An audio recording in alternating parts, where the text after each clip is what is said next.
नमस्कार दोस्तों, TGT PGT art के फोरम पे आप सभी का स्वागत है। आज हम एक नए टॉपिक के साथ उपस्थित हुए हैं आधुनिक कलाकारों के विषय में। तो आधुनिक कलाकार में हमने पहले जिस कलाकार का चयन किया है बहुत ही इम्पोर्टेंट हैं और बहुत ही फेमस कलाकार हैं, और वो एक मूर्तिकार के साथ साथ एक चित्रकार भी, सफल चित्रकार भी रहे थे। तो जी हाँ, हम बात कर रहे हैं रामकिंकर बैस जी के विषय में। तो चलिए स्टार्ट करते हैं। रामकिंकर बैस जी का जन्म पश्चिम बंगाल के बांकुड़ा शहर में जुग्गीपाड़ा गांव में 1906 ईस्वी में हुआ था। बात कर लेते हैं इनके प्रारंभिक शिक्षा के बारे में। तो प्रारंभिक शिक्षा एज़ यूजुअल जैसा हम सभी करते हैं, अपने सिटी में ही करते हैं, अपने गांव में ही करते हैं। तो इनके प्रारंभिक शिक्षा भी कहाँ, बांकुड़ा शहर में ही हुई थी। बात करते हैं इनके कला शिक्षा के विषय में। तो हम लोगों को जैसे अपना ग्रेजुएशन, पोस्ट ग्रेजुएशन करने के लिए अगर सिटी में कोई अच्छा कॉलेज नहीं है, या मतलब कॉलेज ही नहीं है, तो हमें बाहर से मूव करना पड़ता है। तो ऐसे कला शिक्षा के लिए भी इनको बाहर की तरफ मूव करना पड़ा था। शांति निकेतन पश्चिम बंगाल के कला भवन में इन्होंने कला शिक्षा को ग्रहण किया। नंदलाल बसु और रविन्द्रनाथ टैगोर जी के सानिध्य में रह के, बहुत ही अच्छे कला गुरुओं के सानिध्य में इनको कला शिक्षा ग्रहण करने का सौभाग्य प्राप्त हुआ। बहुत ही सौभाग्यशाली रहे ये एक मूर्तिकार और चित्रकार दोनों थे।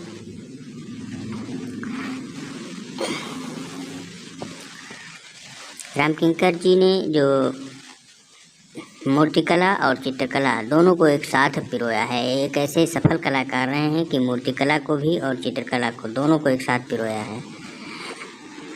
इनके कथनानुसार ये कथन कहते थे, क्या कहते थे कि एक अच्छा मूर्तिकार बनने के लिए कलाकार को स्वयं मिट्टी तैयार करनी चाहिए।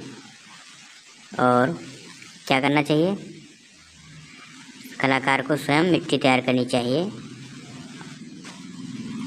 सांचे में ढालना चाहिए, पत्थर, लकड़ी, लोहा काटना और तारों से कुश्ती करना आना चाहिए। जब तक वो कार्य स्वयं नहीं कर सकता, तब तक उसका मतलब इस कला में निष्णात होना, मतलब मूर्ति शिल्प की कला में निष्णात होना, क्या होना? निष्णात होना कठिन है। ठीक है, क्या होना कठिन है? पारंगत होना कठिन है। इस कला में पारंगत होना कठिन है। क्या होना? पारंगत होना कठिन है। चलिए आगे बात करते हैं। इन्होंने किस किस चीज़ पे किया है? मिट्टी से मूर्तिकला बनाया है, बालू से, प्रस्तर से, प्लास्टर से, और किससे बनाया है? कंक्रीट से बनाया है। मिट्टी, बालू, प्रस्तर, प्रस्तर का मतलब पत्थर से, पत्थर पे, प्लास्टर पे और कंक्रीट से, इन सब पर क्या बनाया है? आकृतियाँ बनाई है। इन्होंने विश्व भारती विश्वविद्यालय से डिप्लोमा प्राप्त किया। विश्व भारती विश्वविद्यालय वहीं पे है। तो विश्व भारती कहाँ पे? कलकत्ता में ही है और शांति निकेतन के पास में। तो विश्व भारती विश्वविद्यालय से डिप्लोमा प्राप्त किया और कला भवन के सदस्य बने गए। शांति निकेतन में जो कला भवन है उसके क्या बने? ये सदस्य बन गए। शांति निकेतन में जो कला भवन है उसके सदस्य बन गए।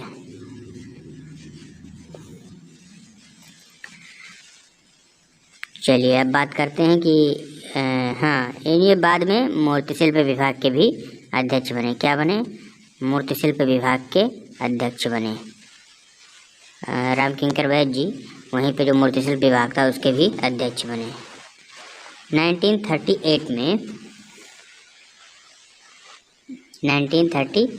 में शांति निकेतन के प्रांगण में सीमेंट और कंक्रीट से संथाल परिवार शिल्प का निर्माण किया, जो 427 फीट ऊंचा है। कितना?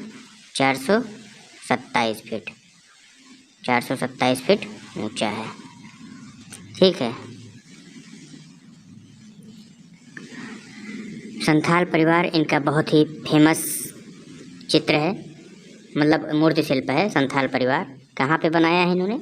शांति निकेतन के प्रांगण में बनाया है। किससे बनाया है? सीमेंट और कंक्रीट से बनाया है।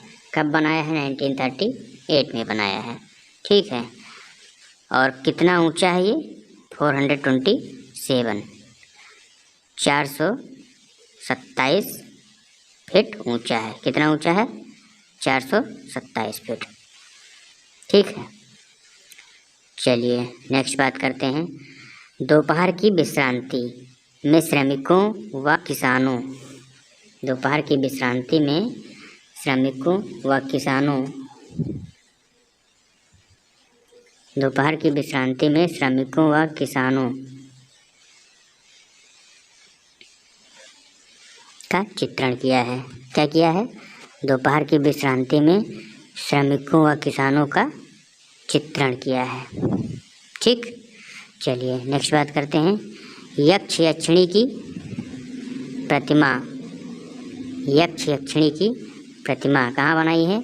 24 फीट ऊंची है और पत्थर की बनाई है। कहाँ पे हैं? 2 मूर्तियाँ बनाई हैं, यक्ष और यक्षिणी की 24 फीट ऊंची प्रतिमा कहाँ पे बनाई है?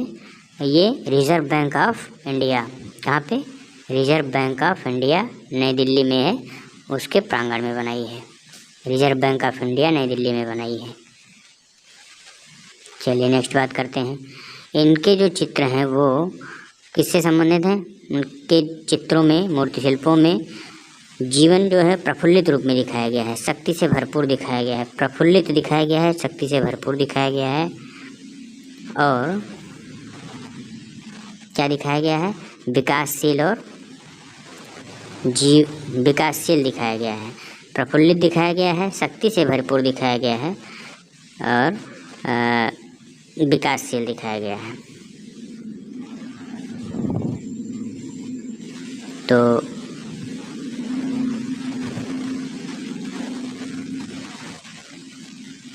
अब बात कर लेते हैं इनके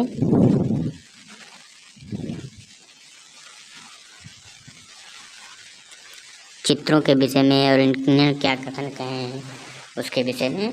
तो रामकिंकर जी ने एक कथन कहा था, बहुत ही फेमस कथन है इनका, कि एक कलाकार को देवी देवताओं की मूर्ति जो है बनाने से पहले, किसकी? देवी देवताओं की मूर्ति बनाने से पहले क्या होना चाहिए? उनको अपने मन में जगह देना चाहिए। कहाँ जगह देना चाहिए? उनको अपने मन में जगह देना चाहिए। कहाँ? उनको अपने मन में जगह देना चाहिए। नहीं तो कलाकार जो है वो मूर्ति तो किसकी बनाता है? सरस्वती जी की, लेकिन उसके मन में क्या होता है? राक्षस होता है। ठीक है, तो ये बहुत ही फेमस कोटेशन है रामकिंकर जी का, जो इन्होंने मूर्ति शिल्पकारों के विषय में कहा है, या एक कलाकार के विषय में कहा है, ना कि केवल मूर्तिकार के विषय में, कि मूर्तियाँ बनाने से पहले, और वो भी देवी देवताओं की, उसको अपने मन में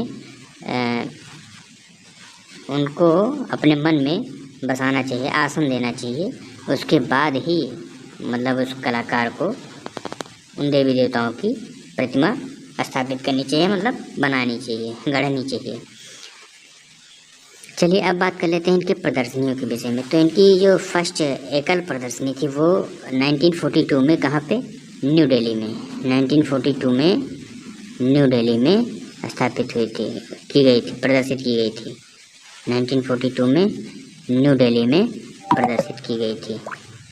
ठीक है, और अन्य प्रदर्शनियों में एक है रियलिटीज़ नोवेल, पेरिस में हुआ था। कहाँ पे है ये? रियलिटीज़ नोवेल है, वहाँ पे हुआ था पेरिस में। और एक अन्य हुआ था टोक्यो में, एशिया कला प्रदर्शनी टोक्यो में हुआ था। और Indian society of oriental art Kolkata में भी प्रदर्शनी की लगाई गई थी। तो सबसे पहली जो प्रदर्शनी हुई थी, एकल प्रदर्शनी, वो कहाँ हुई थी? 1942 में न्यू दिल्ली में हुई थी। ठीक है, कहाँ पे? न्यू दिल्ली में हुई थी। ठीक, चलिए अब बात कर लेते हैं ये किन किन जगहों पे सदस्य इन्होंने मेंबरशिप ली थी, किन किन जगहों पे मेंबर थे। तो 1976 में ये केंद्रीय ललित कला अकादमी, कहाँ पे? केंद्रीय ललित कला अकादमी के वो चुने गए थे मेंबर। 1976 में केंद्रीय ललित कला अकादमी के फेलो चुने गए थे। और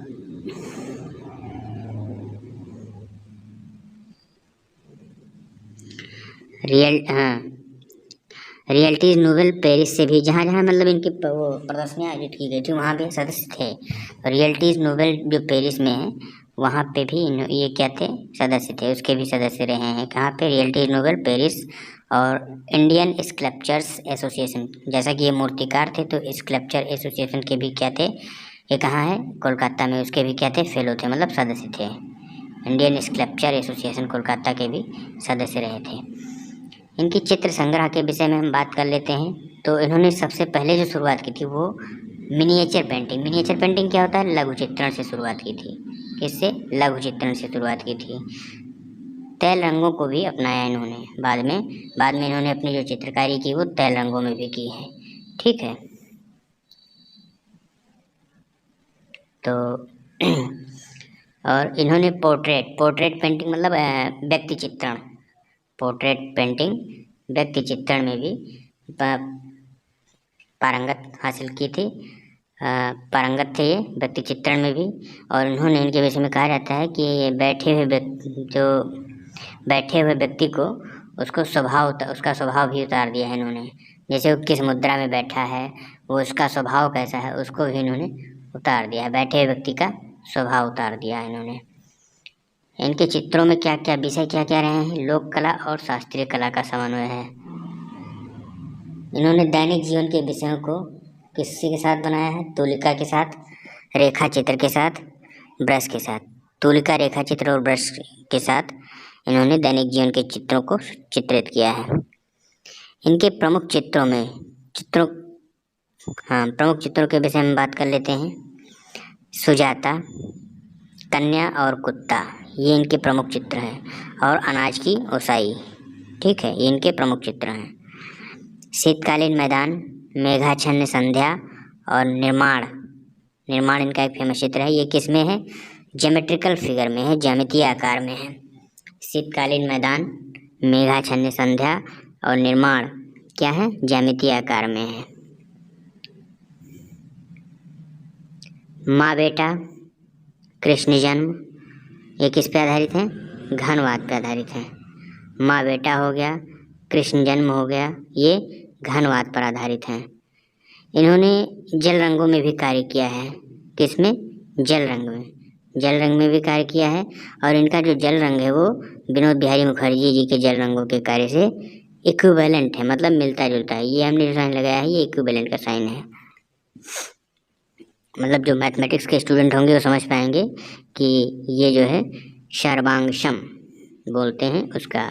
तो इनका जो कार्य है वो जल रंगों का जो कार्य है वो विनोद बिहारी मुखर्जी के सर्वांगशम कह सकते हैं, मतलब उन्हीं के समतुल्य है ये। ठीक है, चलिए, इनके चित्रों में जो है प्रभाववादियों का प्रकाश है। क्या है, प्रभाववादियों का प्रकाश है इनके चित्रों में। और सेजा का जो अंतराल है, सेजा जी ने अंतराल का प्रयोग किया है, तो सेजा का अंतराल है। और घनवादी जो है वो तत्व है। तत्व किसका है, एलिमेंट कौन से हैं इनके फिगर्स में, घनवादियों के हैं। और पारदर्शिता है, क्या है, घनवादियों का तत्व है और पारदर्शिता है। और लिपि क्या है, पूर्वी देशों की लिपि है। तो पूर्वी देशों की लिपि का इनके चित्रों में समन्वय पाया जाता है। चलिए अब बात कर लेते हैं इनको पुरस्कार किस किस विषय में मिला है, किस चीज़ से मिला है पुरस्कार। तो इनको पुरस्कार मिला है देशिकोत्तरम, एक पुरस्कार होता है वो विश्व भारती विश्वविद्यालय द्वारा दिया गया है। डीलिट जो है वो रविंद्र भारती विश्वविद्यालय द्वारा दिया गया है। डीलिट की उपाधि होता है वो विश्व भारती विश्वविद्यालय द्वारा दिया गया। देशिकोत्तरम की उपाधि इनको दिया गया है विश्व भारती विश्वविद्यालय द्वारा। और सबसे इम्पोर्टेंट जो है वो पद्म भूषण मिला है इनको 1970 ईस्वी में। ठीक है, 1970 ईस्वी में इनको पद्म भूषण मिला है। और ऐसे महान सफल मूर्तिकार और चित्रकार हमारे बीच से 1980 में पद्म भूषण मिलने के 10 वर्षों बाद 1980 में अगस्त के महीने में इस नश्वर जगत को छोड़ के चले गए। तो ये थे हमारे बहुत ही सफल मूर्तिकार और चित्रकार रामकिंकर बैद जी।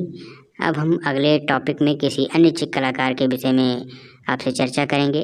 तब तक के लिए आप इस पे प्रश्नों को देखिएगा और हम भी इस पर प्रश्नों को लेकर आएंगे, ये हम वादा करते हैं।